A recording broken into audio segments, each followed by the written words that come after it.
너희들 언제 퇴근하니? 오늘 저녁엔 뭐 해 먹을까? 냉장고에 반찬거리가 하나도 없더라.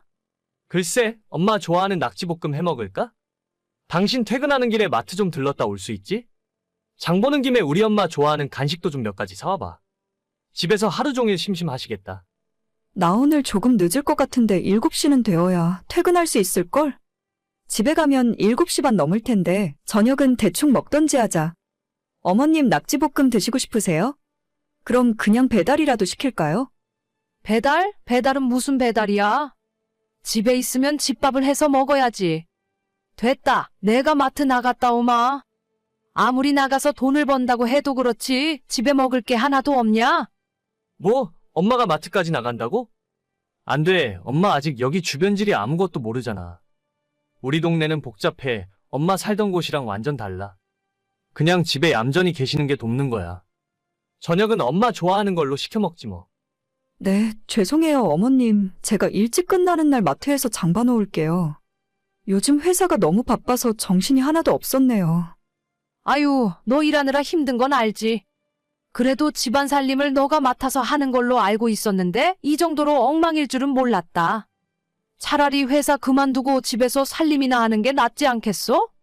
요즘 맞벌이 안 하면 먹고 살기 힘들어서 안 돼요. 집 대출금도 많이 남았고 아직 저희 아이도 없는데 이럴 때 많이 벌어서 모아놔야죠.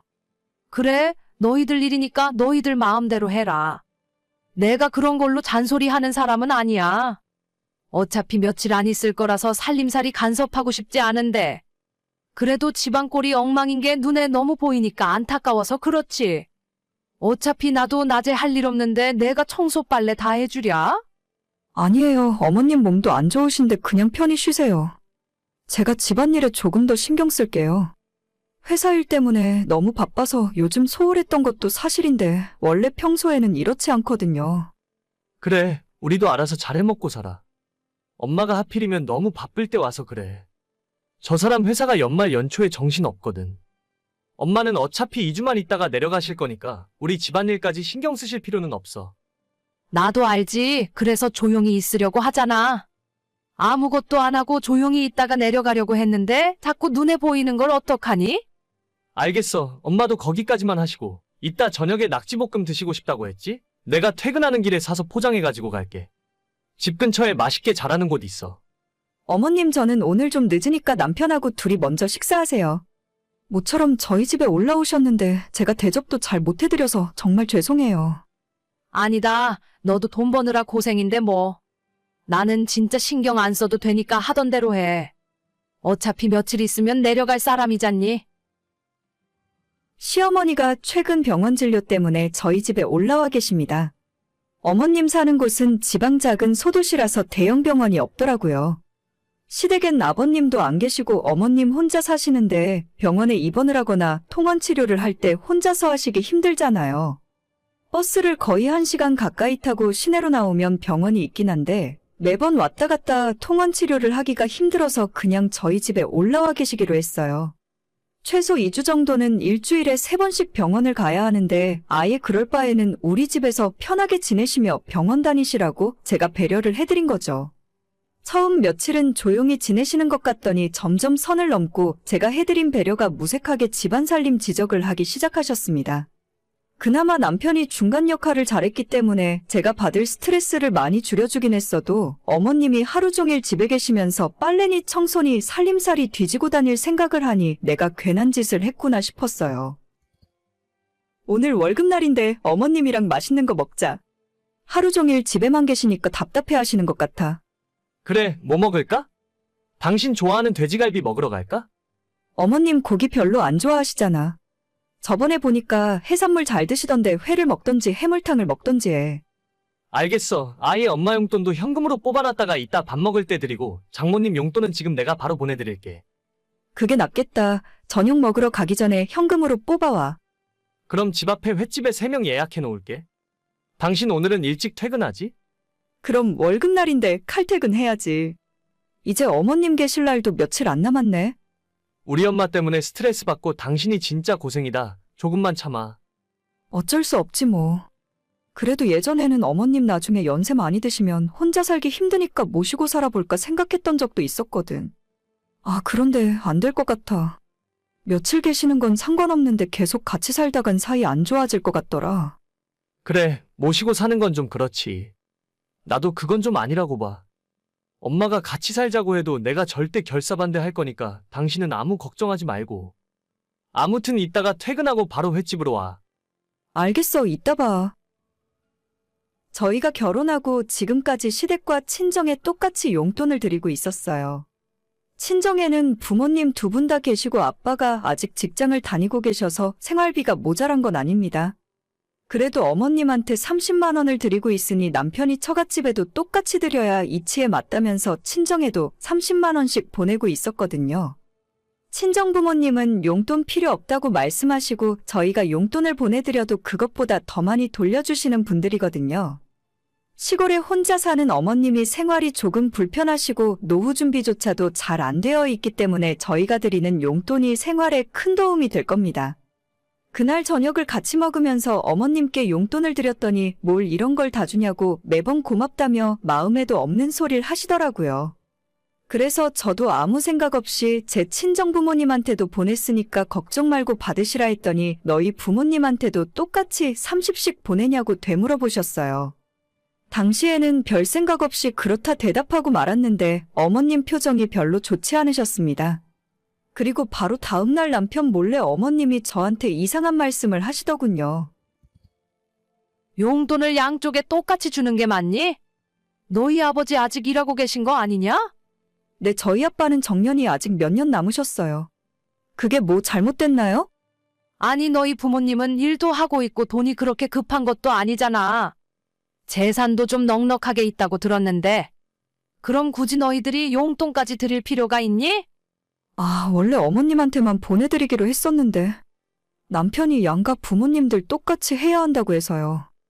걔는 뭐하러 그렇게 쓸데없는 소리를 했대? 너도 상식적으로 생각을 해봐라.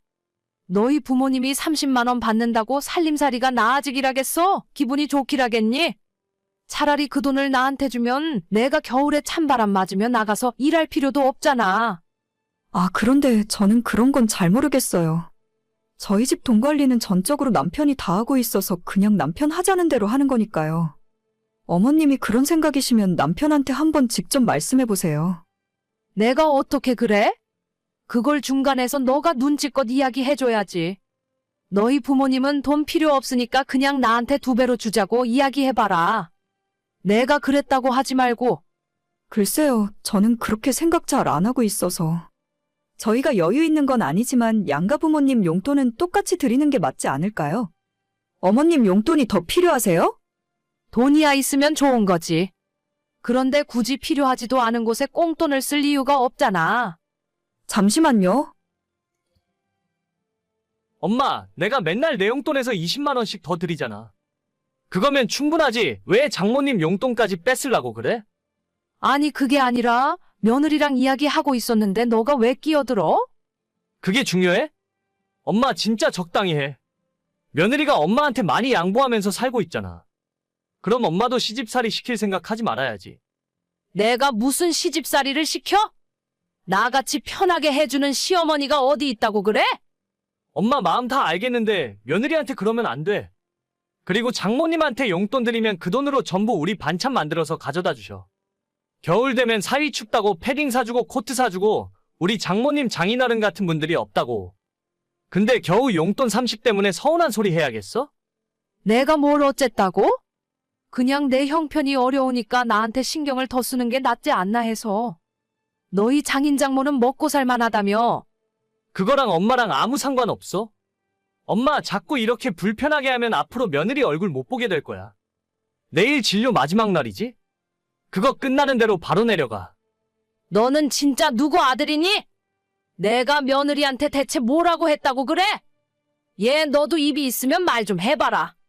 아까도 말씀드렸지만 저희 집 돈 관리는 전부 남편이 하니까 앞으로 돈 이야기 하실 일 있으면 남편한테 직접 하세요. 저는 더 이상 어머님이랑 할 말이 없어요. 야, 너 진짜 대단하다. 나를 아주 못된 시어머니로 만드는 재주가 있구나. 됐다 됐어. 너네 집에 더 이상 신세 안 진다. 질려고 뭐고 오늘 당장 내려갈 테니까 너희들 후회하지 마. 어휴, 엄마 맘대로 해. 나도 모르겠다, 이제. 남편은 안 그래도 처가에 빚지고 사는 느낌이라고 하는데 어머님이 저런 소리라니까 너무 창피했나 봐요. 결국 어머님은 그날 바로 집으로 내려가셨고 단단히 기분이 상하셨는지 그 뒤로 지금까지 연락 한 번 없습니다. 남편이 자기가 알아서 할 테니까 저는 신경 쓰지 말라고 해서 그냥 조용히 있는 중이에요. 어차피 잘해줘봤자 알아주지도 않고 티도 안 나는데 이젠 제가 어머님을 포기하려고요.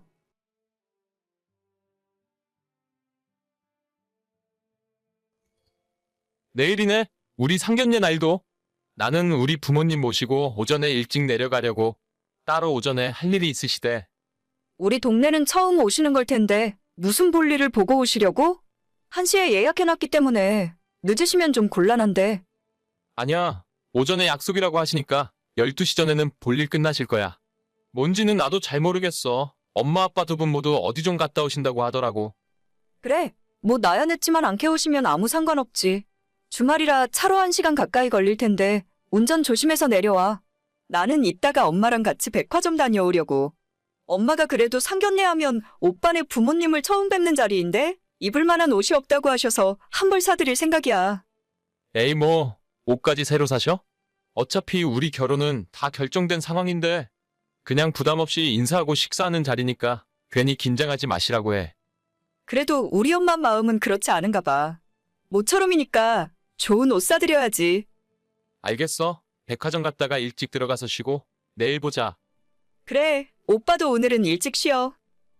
저는 3년 만난 남자친구와 결혼을 약속하고 상견례를 진행하던 중이었어요. 사귀면서 남자친구의 부모님과는 미리 몇 번 만난 적도 있었고 식사를 같이 한 적도 있었기 때문에 큰 걱정은 없었습니다. 작년부터 저를 며느리라고 부르실 정도로 우리 두 사람이 결혼을 하게 된다는 것은 거의 기정사실이나 마찬가지였죠. 저나 남자친구나 모아둔 돈으로 결혼 준비를 할 수 있었고 양가 부모님들께 손 벌리지 않아도 된다는 점에서 결혼 준비하는 마음이 너무 편했습니다. 우리 힘으로 결혼하니까 특별하게 부모님 눈치 볼 일도 없고 부모님들께서도 부담이 없으니 특별하게 반대하시지도 않더라고요. 다만 이번 상견례가 양가 부모님들이 처음 얼굴을 보는 자리라서 살짝 긴장도 되고 혹시나 하는 걱정도 있었지만 별 문제 없을 거라 생각했습니다. 저희 부모님, 특히 엄마도 너무 긴장이 된다고 하면서 상견례 자리에 입고 갈 만한 마땅한 옷이 없었기 때문에 위아래 한 벌을 제가 쫙 빼드렸어요. 백화점 쇼핑을 마치고 집으로 돌아가는데 남자친구 어머님에게 연락이 오더라고요. 너네 동네 앞산에 등산 코스 좋은 게 있더라. 너는 혹시 가봤니? 예전에 한 번 가봤던 것 같아요. 정상까지는 조금 멀고 중간에 작은 절이 하나 있는데 그거 찍고 내려오면 그렇게까지 오래 걸리진 않아요. 그래, 그럼 아예 내일 새벽에 출발해서 정상까지 찍고 내려올까? 내일 등산 가시려고요? 혹시 약속 있다고 하던 게 등산 말씀하시던 거였어요? 맞아. 평소에 우리가 이 동네로 넘어올 일이 없잖니. 이번 기회에 한번 정상 찍고 내려오려고. 내일 1시가 약속 시간인 건 알고 계신 거죠? 저희 부모님들도 다 그때로 알고 준비하실 텐데 그냥 지금이라도 식당에 전화해서 시간을 조금 뒤로 미룰까요? 아니야. 미루긴 뭐하러 미뤄? 일찍 올라갔다가 오전 중에 내려와서 사우나 갔다가 옷 갈아입고 가면 돼. 얘는 걱정도 팔자야. 그래도 산 타고 오시면 피곤하실 텐데 전 그러시면 약속을 다른 날로 미뤄도 저희는 괜찮아요. 아니야. 그럴 일 없어. 나도 너네 동네에 또 갈 일이 있겠니? 한번 가는 김에 산에도 살짝 올라갔다 오려고 그러는 거지. 아, 네. 일단 그러면 제 시간에 오시는 걸로 알고 있을게요. 그래. 우리가 산하면 베테랑들이니까 아무 걱정할 필요도 없어. 일찍 하산해서 싹 씻고 갈 테니까 티도 전혀 안 날 거야. 예전부터 남자친구의 어머님과는 종종 연락을 하면서 지냈어요. 예비 시부모님의 취미가 등산이라는 것도 알고 있었고 특히 봄, 가을에는 거의 매주마다 전국 팔도로 산이란 산은 다 올라다니신다고 들었어요. 우리 동네로 오셔서도 상견례 전에 등산을 하고 오신다길래 저렇게까지 좋을까 싶긴 했지만 그 전에 사우나도 가고 옷 갈아입고 오신다고 해서 별 문제 없을 거라 생각했습니다. 저는 다음 날 저희 부모님들을 모시고 약속 장소인 식당으로 조금 일찍 도착했어요. 원래 약속 시간이었던 1시에서 15분 정도 일찍 찾아갔고 예약해놨던 룸에서 남자친구와 부모님들이 오시기를 기다리고 있었습니다. 혹시나 하는 마음에 언제쯤 올 수 있는지 연락을 했더니 예상외의 답변이 돌아오더라고요. 자기야, 우리는 벌써 식당 도착했어. 룸에서 기다리고 있으니까 빨리 와. 내 이름으로 예약했어. 부모님들이 지금 방금 산에서 내려오셨어. 여기서 20분 정도 걸릴 것 같은데 최대한 빨리 가볼게. 지금 내려오셨다고? 산에서? 아니, 일찍 등산 마치고 사우나 갔다가 오신다면서? 그럴 줄 알았는데 중간에 길을 잘못 들었나 봐. 나는 밑에서 차 대놓고 기다리고 있었는데 지금 내려오시더라고. 우리 아빠는 막걸리도 조금 드신 것 같은데 괜찮겠지? 아, 진짜. 우리 부모님은 약속 시간 안 지키는 거 딱 싫어하시는데 그냥 차라리 오늘 차 사고 났다고 거짓말하고 다음에 다시 약속 잡자. 오빠가 부모님 모시고 내려오다가 접촉사고 났다고 거짓말할게. 에이, 그런 거짓말을 왜 해? 그래도 약속 다 잡아놨는데 다른 날 또 내려오면 힘들잖아? 20분이면 가니까 너가 시간 좀 끌고 있어봐. 아니면 먼저 식사를 시작해도 좋고. 아닌 것 같은데. 저희 부모님에게 차마 남자친구네 부모가 등산을 갔다가 늦었다는 말을 할 수 없더라고요. 엄마랑 아빠 모두 약속 안 지키는 사람을 굉장히 싫어하기 때문에 사실대로 이야기했다가는 상견례 시작도 하기 전에 화가 잔뜩 나실 것이 뻔했거든요. 그래도 최소한 옷이라도 갈아입고 땀이라도 제대로 닦고 오겠지라는 생각으로 남자친구가 내려오고 있는데 지금 주말이라서 차가 너무 막힌다고 핑계를 댔어요. 거짓말을 하는 저도 기분은 별로 안 좋았지만 이 방법 말고는 딱히 떠오르질 않더라고요. 저희 부모님은 기다리는 동안 표정이 점점 안 좋아지셨고 마침내 원래 약속 시간이었던 1시에서 25분쯤 지나서 남자친구와 걔네 부모님들이 식당으로 도착하셨습니다. 그런데 좀 늦게 오는 만큼 최소한의 준비라도 하고 올 줄 알았더니 등산복 차림 그대로 머리는 땀으로 헝클어져서 엉망이 되어버린 모습으로 나타나셨더라고요. 남자친구의 말대로 아버님은 등산하고 내려오다가 막걸리를 한잔 하신 건지 얼굴은 벌겋게 달아올랐고 술 냄새도 살짝 나는 것 같았어요. 졸지에 부모님에게 했던 거짓말이 들통나버려서 저는 쥐구멍으로 숨고 싶은 심정이었고 그날 상견례가 어떻게 끝났는지도 모르겠어요. 당연히 저희 부모님은 상대방 집안이 너무 경우가 없고 예의 없는 것 같다면서 저런 집안과 사돈 맺을 생각 없으니 결혼은 꿈도 꾸지 말랍니다. 엄마가 보기엔 영 아닌 것 같다. 아빠도 절대 이 결혼은 반대라고 하시더라. 엄마가 아빠한테 이야기 좀 잘해봐. 남자친구는 정말 사람 괜찮고 좋단 말이야. 하나를 보면 열을 안다고. 저런 집에 시집 가면 너가 고생이야. 편한 차림으로 오는 곳이랑 예의를 지켜야 할 곳 구별도 못하는데 저런 상식이 없는 사람들이 너희 시부모가 되면 어차피 고생은 너가 하는 거야. 그래도 남자친구는 안 그래. 엄마도 봐서 알잖아. 아무리 세상이 변했어도 결혼은 너희들 둘이 하는 것이 아니야. 정하고 싶으면 너 마음대로 해. 대신 나중에 힘든 애 어쩌네 징징대봐야 소용없어. 진짜 그냥 여기서 그만두는 게 나을까? 나 정말 너무 혼란스러워. 상견례 날 오전에 등산하고 온다는 사람은 내 평생 들어본 적도 없다. 나는 전날에 너랑 같이 백화점 가서 새 옷 사고 아침 일찍 미용실 가서 머리도 하고 왔는데 최소한 자식들 시집 장가 보내는데 기본 예의는 갖춰야지. 알겠어. 남자친구한테 시간 좀 갖자고 해야겠다. 상견례가 끝난 후 당연히 저희 부모님은 화가 머리끝까지 나셨고 제 결혼을 반대하셨어요. 저도 부모님 말씀을 듣다 보니 점점 그 말이 맞는 것 같았고 당장 남자친구를 사랑하는 마음보다 이 사람과 결혼했을 때 펼쳐질 제 인생에 대해 생각해보게 되더라고요. 그렇게 다음날 남자친구에게 연락을 해서 우리 결혼 준비는 잠시 멈추고 생각하는 시간을 갖자고 이야기했습니다. 오빠, 어제 대충 이야기는 했지만 우리 시간을 좀 갖자.